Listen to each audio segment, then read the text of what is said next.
Welcome back, everyone. Heather Connor here, your real estate agent for Crested Butte, Colorado.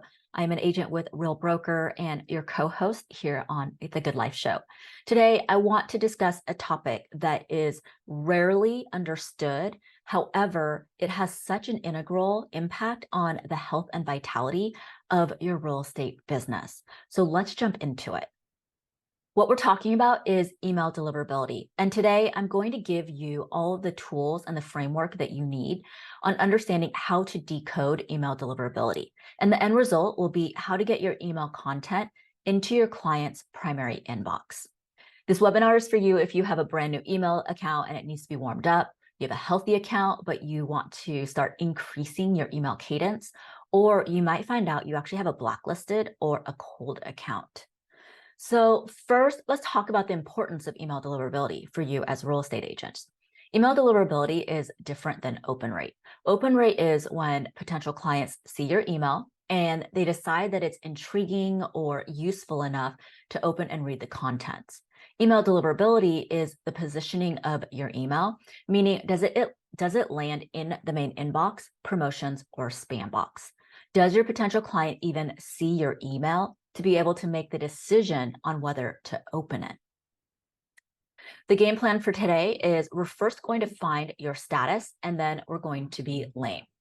So number one, we're going to find your reputation score. And then two, we're going to follow the lame process according to your reputation score and what your specific needs are.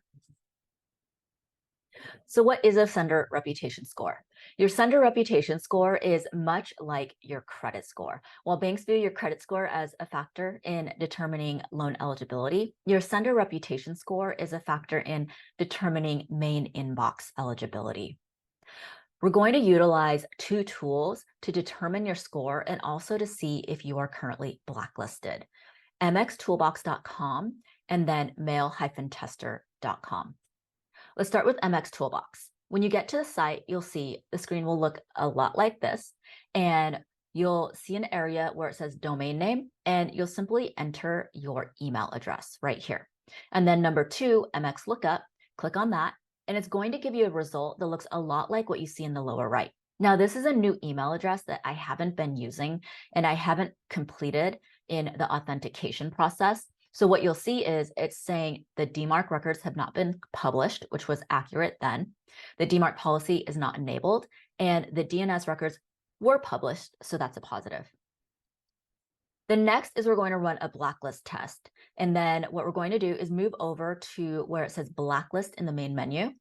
Again, go ahead and input your email address, and then click on blacklist check. It will populate a checklist that looks really similar to the one on the right here. And it's going to show you your status on a whole bunch of different well-known blacklists. A healthy account, you're not going to see that you are on any, and you might even see some notices on the bottom that says that it's timed out. But in that timeout process, it didn't alert that you were on any blacklist. And that's a great thing. Or you might find that you've been flagged and you're on numerous blacklists. All right, next, let's talk about finding your sender reputation score. This is the tool that we're going to utilize, mail-tester.com. And when you land on that website, it's going to look like this image to the right. And what you'll see is it says, first send your email to, and then it looks like a lot of gobbledygook as far as letters and numbers. What you want to do is highlight all of that and copy it. And then you want to go to your email account and you want to send a new email, and you want to paste all of that gobbledygook as the person that you're sending it to. And then you'll send the email. Once you've sent the email, go back to the website and click on then check your score. What it's going to do is give you a score from 1 to 10. 1 is the worst, 10 is the best. Ideally, we want to be as close to 10 as possible. I have one friend that I've actually seen that. And then a lot of us, you're going to find that we're probably going to be somewhere in the middle. And what that means is that we have some improvement that we can do to make sure that we are more consistently landing in the main inbox of our clients. All right, so now that we found our score, we know where we are. Now we are going to ask, well, how do I keep my high score, or how do I improve my score if I have a low score? So what we're going to do is follow a process that we call LAME. And LAME is an acronym for the following. First, we're going to perform a list hygiene audit, and this is a one-time audit. Second, we're going to then implement an active plan. And then third, I'm going to share with you a maintenance plan. And then E is thrown on there because we need to execute. List hygiene audit. In your CRM, run a report of your subscriber list. This will identify emails in the following categories: hard bounce, reported feedback, unsubscribed, and soft bounce. What you're going to do then is download this list, and then you want to upload a copy of the list in a dedicated online folder. I label mine list hygiene, and then you want to label it accordingly. For example, list hygiene, and then I put the full date. So for example, this shows as March 29th, 2023, and I label it as 03/29/2023. That seems very specific, and it's for good reasons. One, it makes it easily searchable if you need to actually pull this up in future to protect yourself against some type of spam complaint. Second is that the year, as we know, if we're in the business for long enough, we actually want to put the full year in there so that we don't accidentally create a misunderstanding from a previous year with the same numbers. Few good things to know. Your first audit may significantly reduce your subscriber list. This is not only okay, this is good.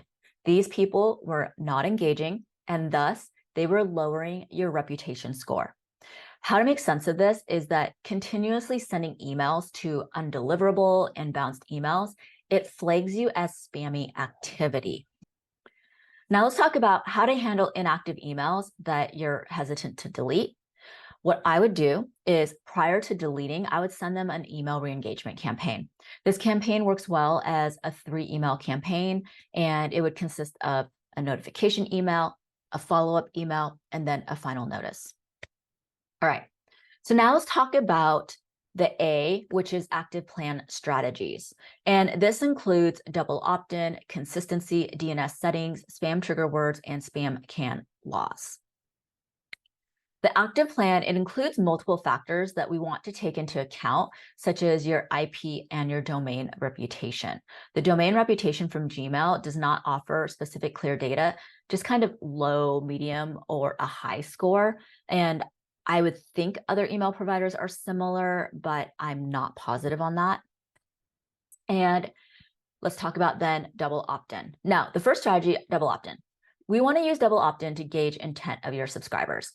Now, this may reduce unsubscribes and unengagement, and it also, upon opt-in, it encourages subscribers to whitelist your email.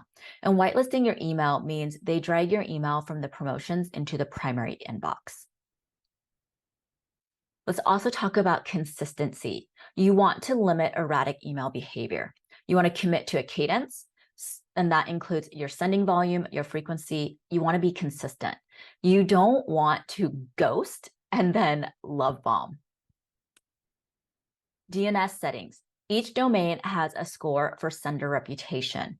You want to verify the domain name, and you only need to do this once. You want to add DNS settings, and you can get step-by-step instructions from your provider. And then as well, Google Postmaster is a good tool to gain a window into your domain reputation. And I have clear directions on this in my Decoding Email Deliverability PDF. Now let's talk about spam trigger words. A great example for this is when I send my deal of the week, which is part of my email sprinkler. So spam trigger words. Your third-party email provider will often provide alerts when your content may trigger a spam alert. And there are lists available online that range from 188 to 300 plus spam trigger words. And some examples that I see really often in our real estate world is free, guaranteed, and large sums of money. Now, large sums of money seems like something we can't get away from because we're constantly sharing information on new listings, price reductions, and we're sending deal of the week in our email sprinkler.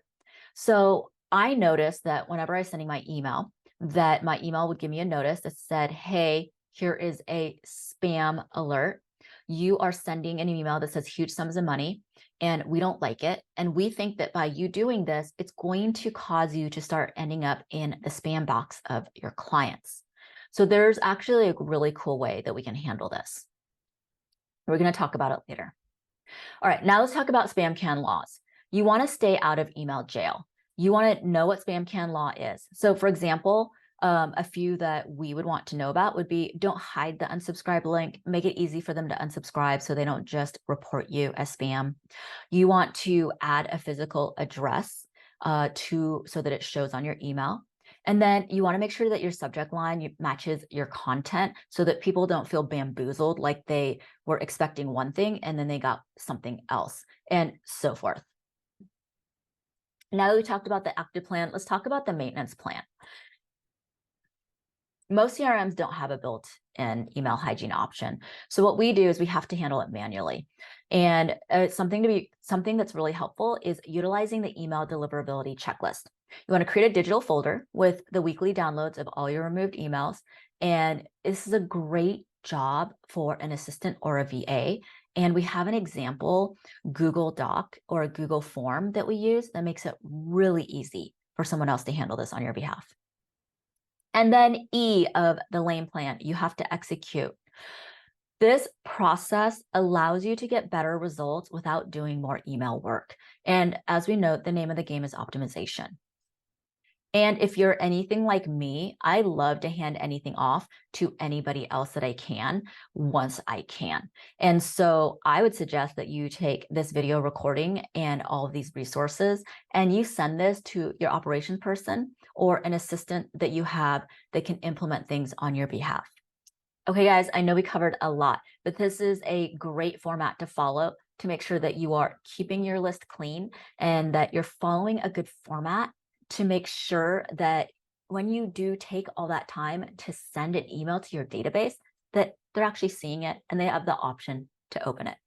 Okay, I know that we covered a lot and I know we went fast. The good news is once you understand it, it really becomes just a normal part of your practice of how you handle your email aspect of your real estate business. Now, there are more aspects to email deliverability. And if you're interested, there are a few more videos that I recorded and you might find them helpful and you can find them right here.